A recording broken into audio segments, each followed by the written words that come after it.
হিন্দ বিনতে উতবা ছিলেন ইসলামের ইতিহাসের অন্যতম বিতর্কিত নারী। তিনি মক্কার সবচেয়ে শক্তিশালী, বুদ্ধিমান ও ধনী নারীদের একজন ছিলেন। তার স্বামী আবু সুফিয়ানের সঙ্গে তিনি মক্কা শাসন করতেন। তিনি সুন্দর পোশাক পরতেন, সেরা কবিতা শুনতেন এবং বিলাসবহুল জীবনযাপন করতেন। কিন্তু এই সৌন্দর্যের আড়ালে ছিল গর্ব, নিষ্ঠুরতা এবং অহংকার। তিনি গরিবদের প্রতি কঠোর ছিলেন, দাসদের তুচ্ছ ভাবতেন এবং মানুষকে মূল্যহীন মনে করতেন। এরপর আল্লাহর বার্তা মক্কায় পৌঁছায়, ইসলামের বার্তা। এই বার্তা তার ক্ষমতা ও অবস্থানকে কাঁপিয়ে দেয়। তাই তিনি তার সমস্ত শক্তি, অর্থ এবং রাগ দিয়ে এই সত্যের বিরুদ্ধে লড়াই করেন। তিনি এমন একজন ছিলেন যাকে মুসলিম নারীরা গভীরভাবে ভয় পেতেন, কারণ তিনি বছরের পর বছর তাদের নির্যাতন ও নিপীড়ন করতেন। তিনি ছিলেন সেই ব্যক্তি যিনি আল্লাহর সিংহ হামজা রাদিয়াল্লাহু আনহু এর শাহাদাতের কারণ হন। তিনি বহু বছর ইসলাম বিরোধী লড়াই করেন, কিন্তু সেই দিন আসতে চলেছিল যখন তার স্বামী ইসলাম গ্রহণ করবেন এবং তিনি বুঝতে পারবেন যে তিনি পরাজিত হয়েছেন। তখন তিনি সত্যিকার অর্থে বিশ্বাস করবেন এবং এবার ইসলাম রক্ষার জন্য লড়াই করবেন। মক্কা ছিল আরব উপদ্বীপের সবচেয়ে গুরুত্বপূর্ণ শহরগুলির একটি। এখানে শক্তিশালী গোত্র এবং প্রভাবশালী পরিবারগুলো শাসন করত। এই শহরে কুরাইশের এক সম্মানিত পরিবারের সন্তান ছিলেন হিন্দ বিনতে উতবা, যিনি বনু উমাইয়া গোত্রের অন্তর্ভুক্ত ছিলেন। হিন্দ ছিলেন সাহসী, তীক্ষ্ণ বুদ্ধিসম্পন্ন এবং দৃঢ় সংকল্প নারীদের একজন। তিনি মক্কার সবচেয়ে ক্ষমতাশালী নারীদের একজন হিসাবে পরিচিত ছিলেন। তিনি ছিলেন উতবা বিন রাবিয়ার কন্যা, যিনি কুরাইশের একজন ধনী ও প্রভাবশালী নেতা ছিলেন। তার পিতা ছিলেন মক্কার একজন সম্মানিত নেতা এবং ব্যবসা ও রাজনীতিতে বিশাল প্রভাবশালী ছিলেন। হিন্দের মাও একটি সম্ভ্রান্ত পরিবার থেকে এসেছিলেন। ফলে হিন্দ এমন একটি পরিবারে বড় হয়েছিলেন যা শুধু ধন সম্পদের জন্য নয়, বরং কুরাইশ সমাজে শক্তিশালী অবস্থানের জন্য পরিচিত ছিল। ছোটবেলা থেকেই হিন্দ আত্মবিশ্বাসী, উচ্চাকাঙ্ক্ষী এবং শক্তিশালী মনোভাবের নারী হয়ে ওঠেন। তিনি তার পিতার কাছ থেকে ব্যবসা-বাণিজ্য সম্পর্কে অনেক কিছু শিখেছিলেন এবং মক্কা শাসনকারী পুরুষদের মতো প্রভাবশালী হতে চেয়েছিলেন। হিন্দ বিনতে উতবা বিয়ে করেছিলেন আবু সুফিয়ান বিন হার্বকে, যিনি মক্কার আরেক শক্তিশালী নেতা এবং কুরাইশ গোত্রের প্রধান ছিলেন। এই বিয়ের মাধ্যমে তিনি শুধু একজন ধনী ব্যক্তির কন্যা নন, বরং শহরের সবচেয়ে গুরুত্বপূর্ণ নারীদের একজন হয়ে ওঠেন। এই বিয়ে তাকে রাজনীতি এবং ব্যবসা উভয় ক্ষেত্রে আরো ক্ষমতাশালী করে তোলেন। কিন্তু হিন্দের উচ্চাকাঙ্ক্ষা ও দৃঢ় ব্যক্তিত্ব কেবল তার পরিবার পর্যন্ত সীমাবদ্ধ ছিল না। তিনি কুরাইশ নেতাদের সভায় অংশগ্রহণ করতেন, রাজনৈতিক বিষয়গুলোতে মতামত প্রকাশ করতেন এবং তার স্বামী আবু সুফিয়ানকে পরামর্শ দিতেন।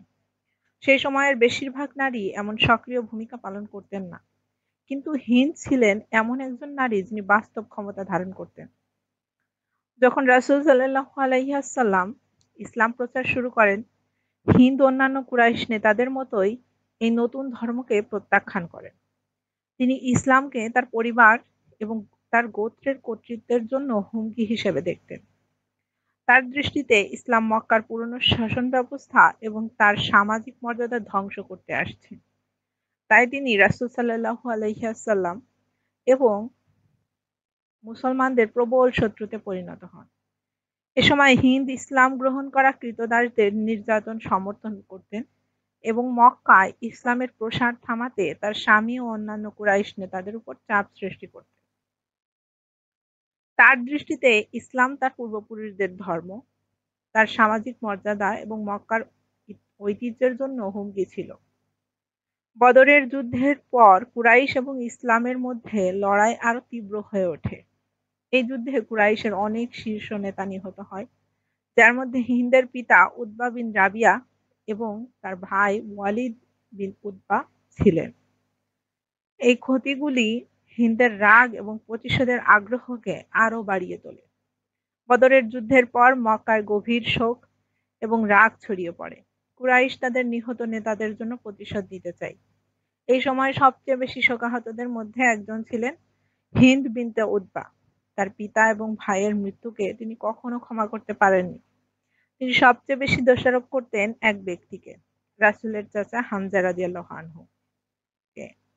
হিন্দের দৃষ্টিতে মক্কার সম্মান পুনরুদ্ধার করা সম্ভব নয় যতক্ষণ না হামজা রাদিয়াল্লাহু আনহুকে শাস্তি দেওয়া হয়। তাই উহুদের যুদ্ধের আগে তিনি হামজাকে হত্যা করার শপথ নেন।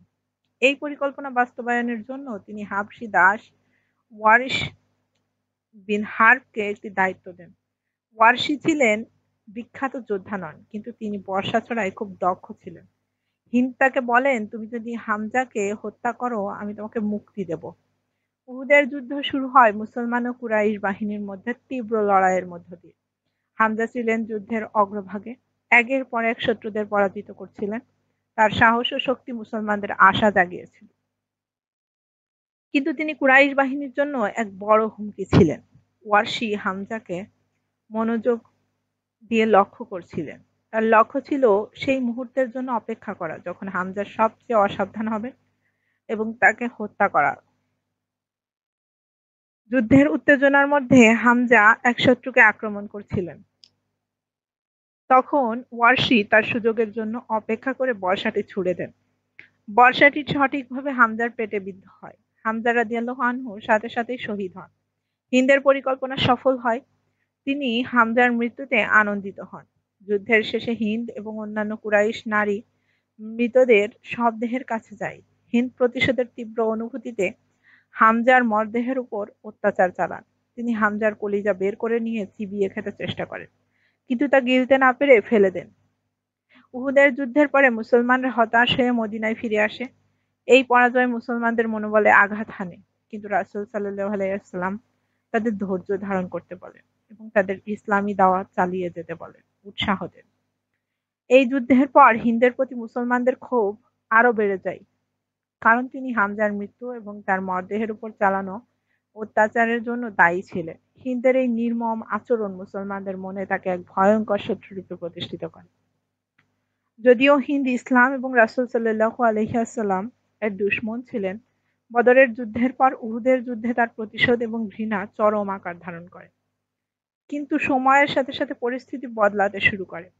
মুসলমানরা আরো শক্তিশালী হতে থাকে এবং কুরাইশদের শক্তি ক্রমশ দুর্বল হতে থাকে।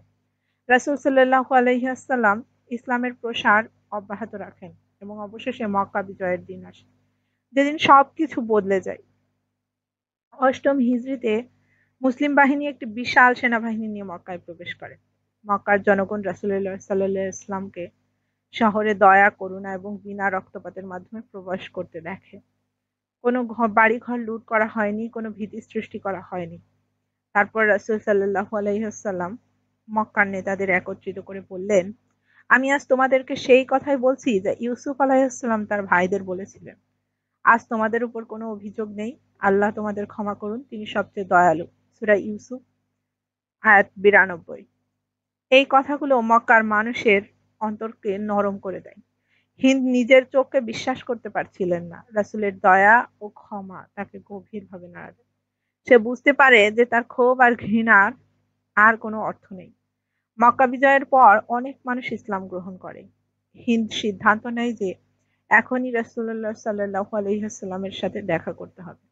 সে বুঝতে পারে যে ইসলামের বার্তার বিরুদ্ধে দাঁড়িয়ে থাকা আর সঠিক পথ নয়। সে মুখ ঢেকে অন্য নারীদের সাথে রাসূলুল্লাহ সাল্লাল্লাহু আলাইহি ওয়াসাল্লামের কাছে যায়। কেউ জানতো না যে সে হিন্দ, কিন্তু যখন সে কথা বলে রাসূলুল্লাহ সাল্লাল্লাহু আলাইহি ওয়াসাল্লাম তার কণ্ঠস্বর চিনতে পারেন। বায়াতের সময় রাসূলুল্লাহ সাল্লাল্লাহু আলাইহি ওয়াসাল্লাম নারীদের বলেন, আল্লাহর সাথে কোনো শরীক করবে না, চুরি করবে না, ব্যভিচার করবে না, সন্তান হত্যা করবে না, মিথ্যা বলবে না। এই কথা শুনে হিন্দ কেঁদে উঠে বলে, হে আল্লাহর রাসূল, আল্লাহর কসম আমরা তো আমাদের সন্তানদের হত্যা করতাম, আর এখন আপনি তা করতে নিষেধ করছেন। রাসূলুল্লাহ সাল্লাল্লাহু আলাইহি ওয়াসাল্লাম উত্তরে বলেন, আল্লাহ অতীতের সবকিছু মাফ করেছেন। রাসূলুল্লাহ সাল্লাল্লাহু আলাইহি ওয়াসাল্লামের এই কথা শুনে হিন্দের হৃদয় নরম হয়ে যায়। সে বলে, আল্লাহর কসম আমি আর কখনো মূর্তি পূজা করব না। আমি আর কোনো কিছুর সাথে আল্লাহকে শরীক করব না, আর কোনো অন্যায় করব না। এইভাবে হিন্দ বিনতে উতবা ইসলামের আলোকে ফিরে আসে এবং রাসূলুল্লাহ সাল্লাল্লাহু আলাইহি ওয়াসাল্লামের দয়ালু ও ক্ষমাশীল আচরণের প্রভাবে সত্যের পথে চলে আসে। এই ঘটনা শুধু হিন্দ নয়, বরং মক্কার অনেক মানুষের জন্য ইসলামের দয়া ও ক্ষমার এক উজ্জ্বল দৃষ্টান্ত হয়ে ওঠে। এইভাবেই ইসলামের দাওয়াত ধীরে ধীরে পুরো আরব জুড়ে ছড়িয়ে পড়ে এবং রাসূলুল্লাহ সাল্লাল্লাহু আলাইহি ওয়াসাল্লাম এর মাধ্যমে সত্যের আলো পৃথিবী জুড়ে পৌঁছায়। আবু সুফিয়ান হিন্দের স্বামী, কুরাইশের নেতা ছিলেন, বহু বছর দায়িত্ব পালন করেছিলেন। মক্কা বিজয়ের পর তিনিও ইসলাম গ্রহণ করেন। আবু সুফিয়ান মারা যাওয়ার পর হিন্দ তার জীবন আল্লাহর সন্তুষ্টির জন্য পূর্ণভাবে উৎসর্গ করেন। তিনি নারীদের শিক্ষা দেওয়ার জন্য কাজ শুরু করেন, যাতে তার সমাজে আরো দৃঢ় ভূমিকা পালন করতে পারে এবং ইসলামকে আরো বিস্তার করতে পারে। তার এই প্রচেষ্টার কারণে মক্কা ও মদিনার বহু নারী ইসলামের আদর্শকে আরো গভীরভাবে অনুধাবন করতে শুরু করে। হিন্দ তার নিজের জীবন দিয়ে প্রমাণ করেছিলেন ইসলাম নারীদের কতটা মূল্য দেয়। বলা হয় হিন্দ হিজরতের প্রায় 14তম বছরে মৃত্যুবরণ করেন। তিনি জীবনের বাকি সময়টুকু একজন একনিষ্ঠ মুসলিমা হিসেবে কাটিয়েছেন এবং ইসলাম ধর্মের সেবা করে গিয়েছেন। মক্কা বিজয়ের কিছুদিনের মধ্যেই মুসলিমরা হাওয়াযিন ও সাকিফ গোত্রের বিরুদ্ধে হুনাইন যুদ্ধে অংশগ্রহণ করে। আর এই যুদ্ধে আবারও হিন্দ অসাধারণ সাহস দেখায়। তিনি শুধু ইসলাম গ্রহণ করেননি, বরং এখন তিনি ইসলাম রক্ষার জন্য প্রস্তুত ছিলেন। হুনাইন যুদ্ধে হিন্দ অন্য নারীদের সঙ্গে মুসলিম সেনাদের পেছনে দাঁড়িয়েছিলেন। যখন কিছু পুরুষ সাহস হারাতে শুরু করলো, তখন হিন্দ তাদের উৎসাহিত করেন। মহিলারা যুদ্ধক্ষেত্রের এক উঁচু স্থানে দাঁড়িয়ে যোদ্ধাদের উদ্দীপনা দেওয়ার জন্য চিৎকার করছিলেন। নবী সাল্লাল্লাহু আলাইহি ওয়াসাল্লাম এই সাহসিকতা দেখে হিন্দের পরিবর্তনকে প্রশংসা করেন। একসময় তিনি ইসলামের শত্রু ছিলেন, তিনি এখন ইসলামের রক্ষায় লড়ছেন। হিন্দের স্বামী আবু সুফিয়ান বহু বছর ধরে কুরাইশের নেতা ছিলেন। মক্কা বিজয়ের পর তিনি ইসলাম গ্রহণ করেন। আবু সুফিয়ান মারা গেলে হিন্দ পুরোপুরি আল্লাহর খুশির জন্য জীবন কাটাতে শুরু করেন। তিনি নারীদের শিক্ষা, উন্নতি ও তাদের সমাজে শক্তিশালী ভূমিকা নিতে উৎসাহিত করেন এবং ইসলামের প্রচারে কাজ করেন। তার এই প্রচেষ্টার কারণে মক্কা ও মদিনার অনেক নারী ইসলাম সম্পর্কে আরো সচেতন হন। হিন্দ তার জীবন দিয়ে প্রমাণ করেন যে ইসলাম নারীদের কতটা মর্যাদা দেয়। হিন্দের জীবন ইসলামী ইতিহাসে অন্যতম বড় উদাহরণ হয়ে উঠেছে যে মানুষ সত্যিই পরিবর্তিত হতে পারে এবং আল্লাহর রহমত কোনো সীমা নেই। তবে দুঃখের বিষয়, হিন্দ এবং তার স্বামী সম্পর্কে অনেক মিথ্যা তথ্য প্রচার হয়েছে। তাহলে কেন হিন্দ ইসলামী ইতিহাসে এত বিতর্কিত নারী হিসাবে পরিচিত? কিছু গোষ্ঠী তার নাতি ইয়াজিদের উদাহরণ ব্যবহার করে তাকে আক্রমণ করে, তার অতীত ভুলে গিয়ে এবং মিথ্যা অভিযোগ তোলে। তারা বলে হিন্দ ও তার স্বামী আবু সুফিয়ান কখনো সত্যিকারের মুসলিম হয়নি, তারা শুধু পরিস্থিতির কারণে ইসলাম গ্রহণ করেছেন। আরেকটি কারণ যাদের জন্য কিছু মুসলিম হিন্দকে মেনে নিতে পারে না, সেটা হলো তিনি হযরত হামজার শহীদ হবার সাথে জড়িত ছিলেন, যিনি নবী করিম সাল্লাল্লাহু আলাইহি ইসলামের প্রিয় চাচা ছিলেন। কিছু মানুষ রাগে এমন আচরণ করে যেন তারা হামজার চেয়েও নবী করিমের কাছে বেশি কাছের, অথচ নবী করিম সাল্লাল্লাহু আলাইহি ইসলাম নিজেই হিন্দকে ক্ষমা করেছেন। এই ধরনের লোকদের হৃদয়ে একটা প্রতিশোধের মনোভাব থাকে। যদিও নবী করিম সাল্লাল্লাহু আলাইহি ওয়াসাল্লাম তা করেননি, আল্লাহই জানেন তার হৃদয়ে সত্যিই কি আছে। কুরআনে বলা হয়েছে, মানুষদের মাঝে এমন আছে যারা বলে আমরা আল্লাহর প্রতি এবং শেষ দিনের প্রতি বিশ্বাস করি, কিন্তু তারা আসলে বিশ্বাসী নয়। সূরা আল বাকারা 2:8। এই আয়াত আমাদের শেখায় যে কেবল আল্লাহই মানুষের অন্তরের সত্যতা জানেন। তাই কারো ঈমান সন্দেহ করার অধিকার আমাদের নেই, বিশেষ করে সাহাবাদের ক্ষেত্রে। ইমাম নওয়াবী তার সহিহ মুসলিমের ব্যাখ্যায় বলেছেন, আমাদের সব সময় সাহাবাদের সম্পর্কে ভালো কথা বলতে হবে, যদিও তাদের মধ্যে কেউ ভুল করেছিল, তবে সেটাই তাদের বিশ্বাসযোগ্যতা হরণ করে না। এছাড়াও ইমাম আহমদ ইবনে হাম্বল একটি বিখ্যাত কথা বলেছেন যে কেউ সাহাবাদের সম্পর্কে খারাপ কথা বলে তার ইসলাম থেকে কোনো অংশ নেই। ও হিন্দ ও আবু সুফিয়ান প্রকৃতপক্ষে মক্কা বিজয়ের পর তাদের অন্তরে ইসলাম গ্রহণ করেছিলেন। নবী সাল্লাল্লাহু আলাইহি ওয়াসাল্লাম তাদের ঈমান গ্রহণ করেছিলেন এবং তাদের প্রতি কখনো সন্দেহ প্রকাশ করেননি। হিন্দ ছিলেন সেই মহিলাদের মধ্যে একজন যারা হুদাইবিয়ার চুক্তির পর বায়াত দিয়েছিলেন এবং মুসলিম নারীদের জন্য রোল মডেল হয়ে উঠেছিলেন। আর তার নাতি ইয়াজিদের ভুলগুলো হিন্দের বা তার স্বামী বা পুত্রের ঈমানের উপর প্রভাব ফেলে না, কারণ ইসলামে কেউ অন্য কারো পাপের জন্য দায়ী নয়। কোরআনে স্পষ্টভাবে বলা হয়েছে, কোনো আত্মা অন্যের দায়ভার গ্রহণ করবে না। সূরা আল-আনাম 61-64। এটা ইসলামের মূল ন্যায় বিচারের নীতিগুলোর একটি। প্রত্যেকে তার নিজের কাজের জন্য দায়ী। তাই কারবালার ঘটনায় ইয়াজিদের কারণে যা ঘটেছিল তা তার পিতা মুয়াবিয়া, তার দাদা আবু সুফিয়ান বা হিন্দের উপর চাপানো যাবে না।